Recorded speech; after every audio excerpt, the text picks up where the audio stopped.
Dito sa Papa Dudut Stories, ikaw ay hindi nag-iisa.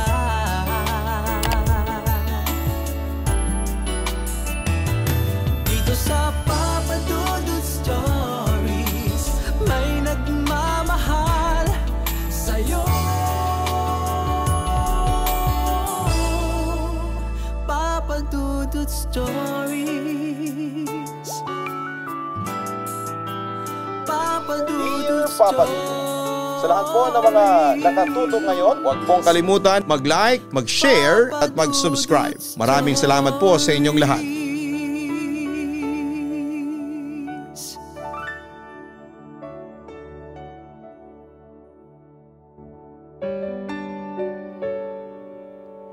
Lahat tayo ay may kahinaan. Minsan nga lang, hindi natin maipakita sa ibang tao. Dahil nahihiya tayong malaman nila kung saang bagay ba tayo mahina. Lalo na kung ang pinag-uusapan ay tungkol sa pag-ibig. Bago tayo magsimula mga ka-online, hanapin po ang Kaistorya YouTube channel para sa mga katatakutan. Ganon din po ang Gianna Vlogs para po sa aming family vlogs. Dear Papa Dudut, magandang gabi po sa inyo at sa lahat ng mga kaistorya nating gising pa sa ganitong oras. Itago niyo na lamang po ako sa pangalang Janine. Hindi ko tunay na pangalan. Dahil alam ko na pwedeng makilala ako ng mga kaibigan ko kapag sinabi ko ang tunay kong pangalan. Alam kasi nila ang pangyayaring ito sa buhay ko. Ang bahagi ng buhay ko na kailanman ay hindi ko makakalimutan. Papa Dudut, hindi naman po sa pagbubuhat ng bangko. Pero lumaki ako na matalinong bata. Hindi ako masipag mag-aral pero palagi akong nangunguna sa klase namin. Palagi rin akong pinanglalaban sa mga quiz bee sa iba't ibang lugar o sa school. At madalas na ako ang nakakakuha ng major award. Tuwang-tuwa sa akin ang mga teacher ko, lalo na ang parents ko. Ramdam ko na sobrang proud sila sa akin, Papa Dudut. Kaya binibigay nila halos lahat ng gusto ko. Grabe, ang ganda naman ng bag na to, Mami. Wika ko ng pasalubungan nila ako ni Daddy ng bagong backpack. Second year high school pa lamang ako noon at nanalo ako sa writing contest na sinalihan ko. Nagustuhan mo ba yan, anak? Tanong pa ni Mami. Sobra po, ang ganda po wika ko.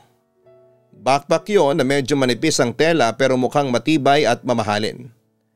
Parehong maganda ang trabaho ni na Mami at Daddy kaya madalas na mamahalin din talaga ang mga bagay na nireregalo o ibinibigay nila sa akin.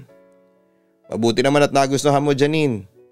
Pero hindi lang yan ang regalo namin sa iyo. Wika pa ni Daddy. Napatingin ako sa paper bag na hawak niya at napangiti ng malawak ang mga labi ko nang makita ko ang laman noon. Isang pares ng bagong sapatos. Daddy, ito po yung nakita kong sapatos nung nakaraan na kumain tayo sa labas. Natatandaan niyo po pala to, ang wika ko. Oo naman. At ang sabi ko sa iyo noon, hindi ba? Bibilhin ko ang sapatos na yan kapag nanalo ka sa writing contest na sinalihan ninyo ng teacher mo. Sagot pa ni Daddy. Thank you po, Daddy, Mommy. Salamat po sa mga regalo ninyo sa akin. Masayang wika ko. No thank you, anak, kasi palagi mo kaming ginagawang proud para sa lahat ng mga achievements mo. Sagot pa ni Daddy. Tama ang Daddy mo. Thank you kasi nagkaroon kami ng isang anak na kagaya mo. Ang daming naiinggit sa amin dahil napakatalino mong bata. Kaya sana hindi ka magbago, Janine. Sagot din ni Mami. Ang nasa isip ko noon, Papa Dudut, ay gusto ko na matuwa sina Mami at Daddy kaya pinagbubutihan ko talaga ang pag-aaral ko. Gusto ko na palagi silang proud sa akin. At yun nga po ang nangyari. Sa bawat family gathering namin ay palagi akong hinihila ni na Mami at Daddy para ipakilala sa ibang kamag-anak namin. Sinasabi nila na ako ang magdadala ng swerte sa kanilang pamilya. Napakarami nilang plano para sa akin mula sa pag-aaral ko pagtatapos ko hanggang sa magiging trabaho ko sa hinaharap. Ang swerte nyo talaga sa anak ninyo, kumare. Lumalaki ng maganda at matalino pa, wika ng ninang ko. Kanino ba naman magmamana yan kung hindi sa akin lang din, sabi pa ni Mami. Anong sayo, sa ating dalawa no? Natatawang pagtatama pa ni Daddy. Naku, mabuti pa talaga yung anak ninyo, mukhang maganda ang magiging future. Hindi kagaya ng anak ng isang pinsan natin, sabi pa ni Ninang. Dahil nandun ako sa table nila ay na-curious na rin tuloy ako sa pinag-uusapan nila. Sinong pinsan? Tanong ni Daddy kay Ninang Ara na pinsan ni Mami. Kilala mo yun pare, sabi pa ni Ninang Ara. Huhulaan ko, si Diana ba yan tinutukoy mo? Tanong ni Mami. Bahagyang natawa si Ninang at mukhang tama nga ang sinasabi ni Mami. Sabi na nga ba, nakarating din ang chismis sa akin na yung pangalawang anak niya nabuntis daw. Hindi ba nga nasa second year college pa lang yon? Ang wika pa ni Mami. Ayun na nga, tapos yung panganay naman niyang lalaki nakabuntis bago makagraduate ng college. Dagdag pa ni Ninang. Kaya ikaw anak, nako, huwag kang gagaya sa mga pinsan mo na yon. Ni hindi man lang nakatulong sa mga magulang nila. Baling sa akin ni Mami. Matalinong bata si Jenna, kaya hindi yan magagaya sa mga pamangkin mo na yon, ang sabi naman ni Daddy. Papadudot, kapag ganong family gathering ay hindi nawawala ang madalas na pagkukumparahan ng mga anak na mga magulang namin. In short ay kaming magpipinsan ang madalas na pinagkukumpara sa isa't isa. Janine, tara, sabay tayong kumuha ng salad, anyaya ng pinsang kong si Ariela. Sumama naman ako sa kanya at habang naglalakad kami, ang pinsan namin na anak ni Tita Diana ang naging topic namin. Yung tungkol sa pagbubuntis at pagtigil ng mga ito sa pag-aaral nila. Nangihinayang kami kasi matalino rin ang mga pinsan namin na yon. Nasa lahing araw namin ang matatalino, sabi ng ibang kamag-anak namin. Uy si Laika, pagturo ko sa isang pinsan namin na mag-isang nakaupo sa pwesto niya. Lika, puntahan natin siya, anyaya ko pa. Naku, wag na, sabi ni Ariela. Bakit naman? Pagtataka ko. Bobo kasi yan, di ba? Tugon niya. Bobo? Pag-ulit ko. Oo, mahinang utak niyan. Walang award sa klase sa kalaging napapagalitan ng teacher. Kaya ang sabi ni Mami, dapat umiwas tayo sa mga kagaya ni Laika. Kasi baka mahawahan tayo ng kahinaan ng utak niya, sabi pa ni Ariela. Kawawa naman siya, sabi ko. Hindi kawawa yan. Ayaw niya lang din kasi mag-aral ng mabuti, kaya lagi siyang napag-iiwanan. Basta Janine ha, kung ayaw mong magaya sa kanya at layuan din ang ibang pinsan natin, huwag ka nang lalapit dyan kay Laika. Mahirap na, sabi ni Mami. Nakakahawa raw ang kabobohan at katangahan sa panahon ngayon, ang wika pa niya. Isang taon lang naman ang tanda sa akin ni Ariela pero napakatalas na ng bibig niyang magsalita.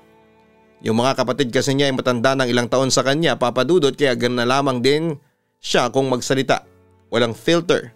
Sabi nga ng iba, naaawa lang din sa pinsan namin na kagaya ni Laika. Kapag gano'n na may family gathering ay madalas na wala siyang nakakausap o nakakabanding. Madalas na wala siyang kaibigan. We're so proud of you, Janine. Wika ni na Mami nang matapos ang graduation ceremony namin. Nakagraduate ako ng valedictorian ng aming klase. Hindi talaga kami nagkamali na ikaw ang magiging valedictorian ng klase ninyo, sabi ni Daddy. Kinabahan nga po ako kasi medyo bumaba ang grades ko noong 4th grading namin. Akala ko talaga mawawala na sa akin ang pagiging valedictorian, ang sabi ko. Dahil sa kakapanood ko ng K-drama, minsan talaga ay napapabayaan ko na rin ang pag-aaral ko. Ang salutatorian pa naman naming si Gigi ay competitive talaga, kaya lagi niyang ginagalingan sa pag-aaral niya. Hindi siya kailanman nagpabaya, hindi kagaya ko. Mahirap din talaga kapag masyado ka ng confident sa kaya mong gawin. Hindi ka na nagbibigay ng effort sa mga task mo o kailangan na gawin, nagiging chill ka na lang. Yun ang nangyari sa akin noon. Sa sobrang tiwala ko sa talino at sarili ko ay muntik nang mawala sa akin ang pagiging valedictorian. Kaya naman mula noon ay sinabi ko nang hindi na ako kailanman muling magiging pabaya sa pag-aaral ko. Nang mag-college ako, Papa Dudut, ay kumuha ako ng course na BS Accountancy dahil yon ang gusto ni Mommy at Daddy. Akala ko noon ay pareho lang ang college at high school. Hindi ako masyadong mahihirapan pero napakalaking adjustment pala ang kailangan kong gawin. Yung first year and second year ay medyo ayos lang, nakakaya ko pa at nakakapag-chill pa talaga ako. Pero nang dumating ang third year at marami na akong major subject ay doon ako nagsimulang mahirapan. Hindi pala biro ang kurso na kinuha ko. Sobrang nakakadugo ng utak. Nabawasan ang pagiging chill ko sa buhay estudyante at napalitan yon ng seryosong pag-aaral. Pumasa naman ako at kahit papaano ay napapasama sa Dean's List. Kaya palagi pa rin proud sa akin ang mga magulang ko. Kasi hanggang college daw ay hindi ko pa rin sila binibigo. Anong ginagawa mo dito sa garden? Tanong ko sa pinsang kong si Laika. Nang maabutan ko siya sa garden ni na Lola. Birthday ni Lola at halos lahat ay nasa dining area at nagbabanding. Lalo na ang mga pinsang ko na walang ibang ginawa kung hindi ang ilabas ang kanilang bagong makeup o gadget. Wala naman kasi akong makausap sa loob, ang wika ni Laika. Andun yung ibang pinsan natin, sabi ko. Alam ko, pero alam ko rin na ayaw nila akong kasama o kausap. Malungkot na sabi pa niya. Nakaramdam ako ng awa sa kanya, Papa Dudut. Alam ko naman na hindi siya kagaya namin na palaging mataas ang grades na nakukuha sa school. Pero pinsan pa rin namin siya at hindi namin siya dapat na pinagkakaisahan o iniiwan. Dapat iparamdam pa rin namin sa kanya na parte siya ng aming pamilya. Lika doon tayo sa loob, anyaya ko. Umiling siya at baka sa mukha niya ang pag-aalinlangan. Lika na. Akong bahala sa iyo, sabi ko pa. Pumasok kami sa loob ng bahay. Kasama ko siya at ramdam ko na nakatingin sa amin ang ibang pinsan ko. Siyempre yung matatanda wala naman ang masyadong pakialam sa amin. Sinama ko si Laika sa ibang pinsan ko at ramdam ko ang awkwardness. Pero sa huli kinausap din nila ang pinsan ko. Mula noon ay mas naging close pa kami ni Laika.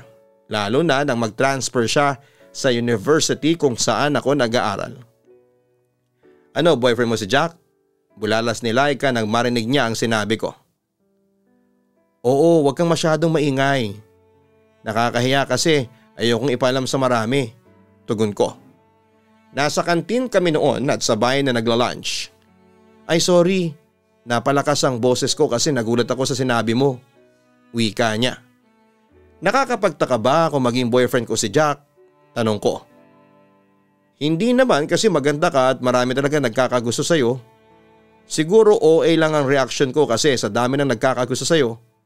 Bakit ang playboy na si Jack pa ang napili mong maging boyfriend? Tanong pa niya.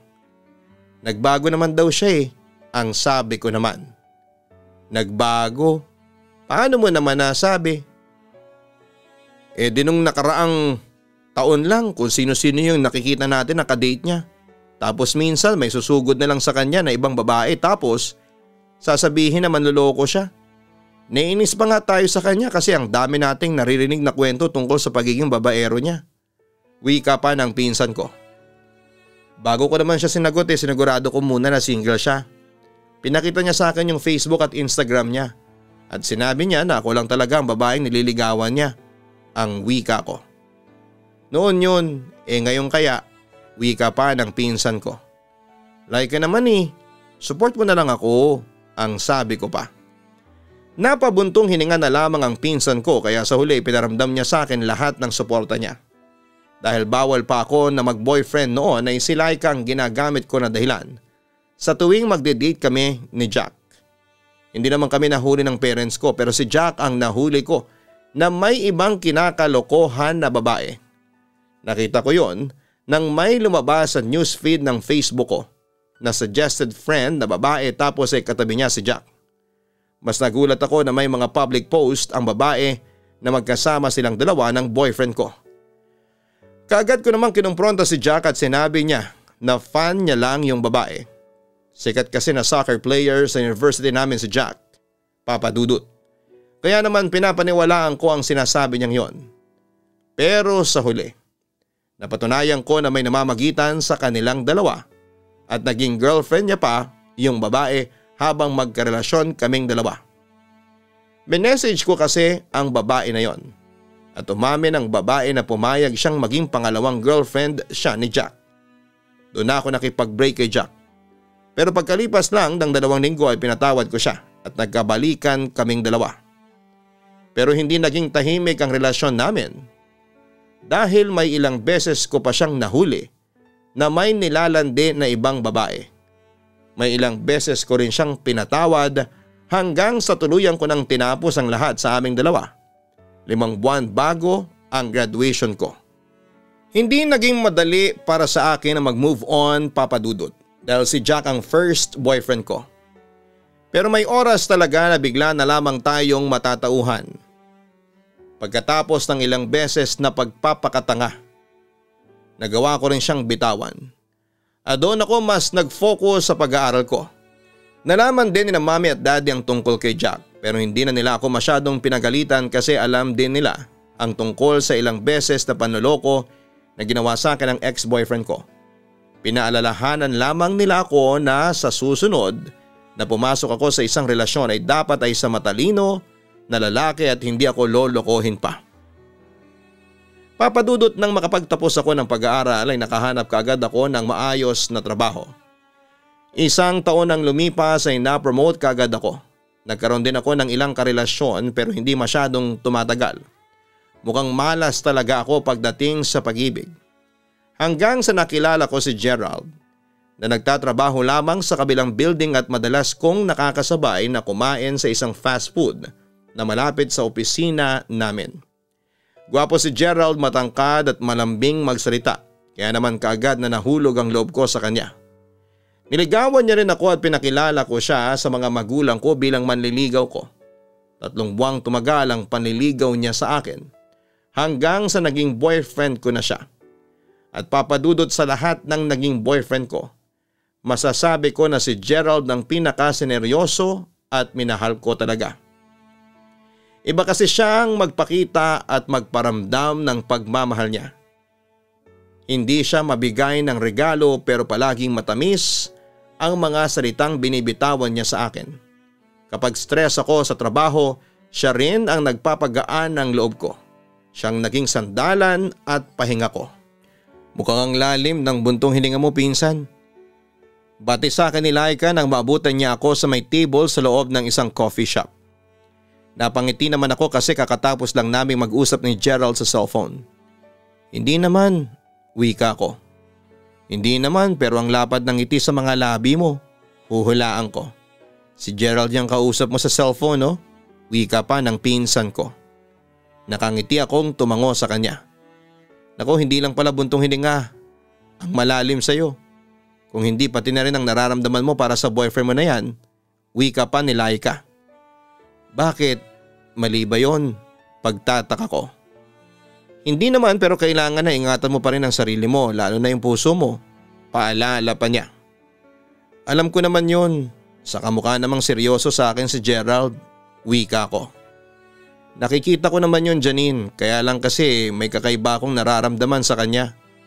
Hindi ko alam kung bakit pero parang may tinatago pa rin siya na hindi ko maintindihan. Para bang yung pinapakita niya sa atin, hindi talaga siya yun. Wika pa ni Laika. Grabe ka naman, Laika. Na-judge mo na kagad si Gerald, ang sabi ko. Pinsan, kilala mo ako. Bihirang sumablay yung mga ganitong kutob ko. Pero hindi ko naman sinasabi na hiwalayan mo siya. Basta mag-ingat ka lang at huwag mong masyadong ibigay ang buong tiwala mo sa kanya. Paalala sa akin ni Laika. Papadudot, bago ko mahuli na magloko ang mga ex-boyfriend ko noon, ganon din ang sinabi ni Laika na hindi maganda ang kutob niya sa karelasyon ko kaya dapat na mag-ingat ako. Pinapaalala niya na palagi akong magtitira ng pagmamahal para sa sarili ko. Huwag kong ibubuhos lahat sa mga nagiging karelasyon ko. Kaya lang kung anong talino ko noon sa academics ay yun namang bobo ko pagdating sa pag-ibig. Akala ko talaga noon pang matagalan na ang relasyon namin ni Gerald, Papadudot. Akala ko siya ng lalaking makakasama ko sa panghabang buhay pero sablay pa rin pala ako dahil nalaman ko na kasal na pala siya sa ibang babae. Nalaman ko yon dahil ang mismong babae ang lumapit sa akin at nagpakilala na asawa ni Gerald. Olive ang pangalan niya at sinabi niya na magkakaanak na raw silang dalawa. 2 taon na silang kasal at matagal nilang hinintay na mabuntis siya. Kaya naman ang dahil doon ay kaagad akong nakipaghiwalay kay Gerald. Pero nagpaliwanag si Gerald sa akin at sinabi niya na 5 buwan na raw silang hiwalay ni Olive. Hindi niya alam na buntis ito nang makipaghiwalay siya dito para ligawan ako. Hindi na raw niya mahal ang asawa niya kaya kahit ilang beses itong magmakaawa na ayusin ang kanilang relasyon ay hindi niya ito pinagbigyan. Umiyak at humingi pa ng tawad sa akin si Gerald. Nangako siya na ayusin niya ang lahat para tuluyan ang matapos ang relasyon nila ni Olive. Pinanghawakan ko ang pangako na yon at pumayag ako na magpatuloy ang relasyon naming dalawa. Nang kausapin ako ni Olive ay sinabi ko sa kanya na ako na ang mahal ni Gerald kaya wala na kaming dapat na pag-usapan pa. Lumuhod si Olive pero hindi ko siya pinagbigyan sa pakiusap niya at iniwan ko siyang umiiyak noon. Yun na rin ang huling beses na nakita ko siya. Hindi na rin siya nagpakita pa kay Gerald. 1 taon nang lumipas, Papa Dudut, na buntis ako ni Gerald. Pinanagutan niya ang baby ko. Pero ang gusto ni na Mommy at Daddy ay magpakasal kaming dalawa. Doon ko inamin sa kanila ang tungkol kina Gerald at Olive. Sinabi ko na kasal na si Gerald pero inasikaso naman ito ang papeles para mapawalang bisa ang kasal na yon. Doon sobrang naggalit ang mga magulang ko. Bakit daw ba ako nagpabuntis sa lalaking pamilyado na? Pero pilit kong pinaglaban ang relasyon namin ni Gerald at wala naman ang magagawa ang mga magulang ko dahil buntis na ako noon. Naging maayos ang pagbubuntis ko, Papa Dudut, hanggang sa ako'y makapanganak na. Wala pa rin kaming kahit na anong naging balita kay Olive. Ang hindi namin inaasahan noon, ang pagdating niya sa mismong araw ng binyag ng baby kong si Angela.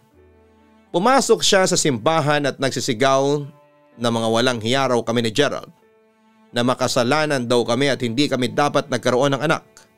May dumating na mga barangay tanod noon at pilit siyang pinalabas ng simbahan, pero bago siya tuluyang makalabas ay isang nakakapangilabot na mga salita ang binatawan niya. Sinusumpa ako na magdurusa ang anak mo. Magdurusa siya dahil sinilang siya sa mundong ito. Magdurusa siya dahil kayo ang naging mga magulang niya. Babalutin ng itim na mga budhi niya ang buong katawan niya. Tandaan niyo yan, umiiyak na sigaw ni Olive bago siya tuluyang nailabas ng simbahan. Binalot ng kilabot ang buong katawan ko dahil sa mga sinabi niyang yon. Hindi ako makapaniwala na binitawan niya ang salitang yon sa loob pa mismo ng simbahan. Pero mas nakakakilabot ang mga sumunod na nangyari. Dahil sa kalapit na kalsada ng simbahan na yun ay nasagasaan si Olive ng isang malaking truck na naging dahilan para bawian siya ng buhay.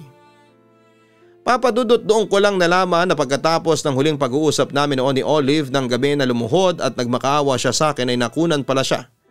Kaya mas naging malalim ang galit na nararamdaman niya sa akin. Grabe ang guilt na nararamdaman ko nang mamatay siya ng araw na pinabinyagan ko ang anak namin ni Gerald. Ang hindi ko alam ay may kasunod pa palang trahedya na mangyayari noon sa buhay namin. Hindi ako sigurado kung trahedya nga ba ang nangyari sa anak kong si Angela, Papa Dudut, o kung may kinalaman ba ito sa sumpang binitawan noon ni Olive. Dahil 3 taon ang lumipas, nagkaroon ng rare na sakit sa balat si Angela na kung tawagin ay epidermolytic ichthyosis o yung paninigas ng balat sa iba't ibang bahagi ng kanyang katawan. Nagsimula yon sa kanyang mga paa na ngayon ay umabot na sa kanyang tuhod. Hirap tuloy siyang maglakad at madalas na pinandidirihan ng mga tao. Ilang gamot na ang naibigay sa kanya pero hindi pa rin siya tuluyang gumagaling. Nang dahil doon ay madalas siyang tinatago ng mga magulang ko sa iba't ibang kamag-anak namin, pakiramdam ko tuloy ako ang may kasalanan kung bakit ito nangyari sa anak ko. Papa Dudut, alam ko na marami ang nagagalit sa akin ngayon dahil sa kwentong ito na ibinahagi ko. Pero wala namang kaming naging kasalanan ni Gerald dahil nagmahal lamang kami.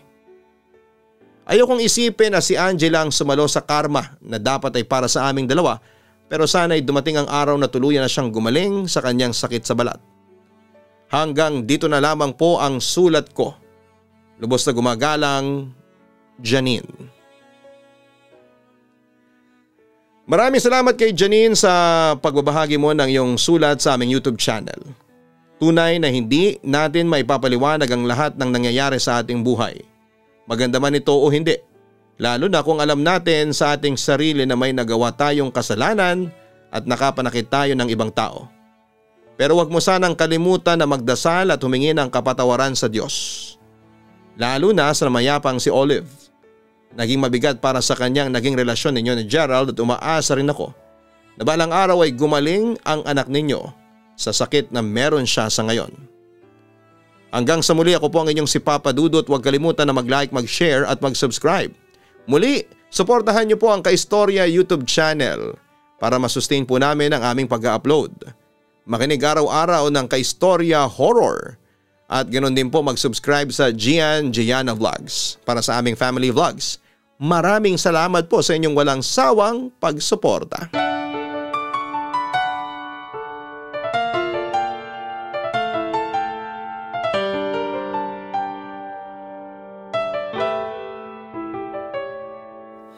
Ang buhay ay mahiwaga, laging may lungkot at saya. Sa Papa Dudut Stories, laging may karamay ka.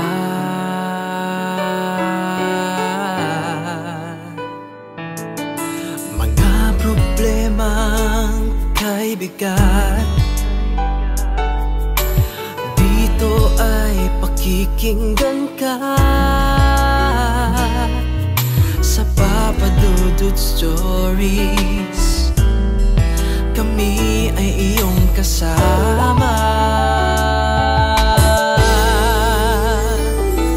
Dito sa Papa Dudut Stories, ikaw ay hindi nag-iisa.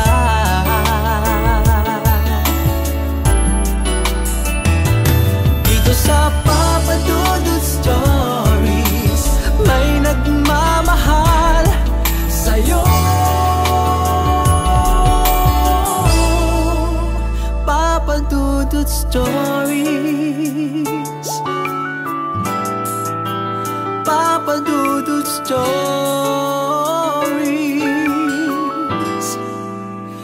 Papa Dudut Stories.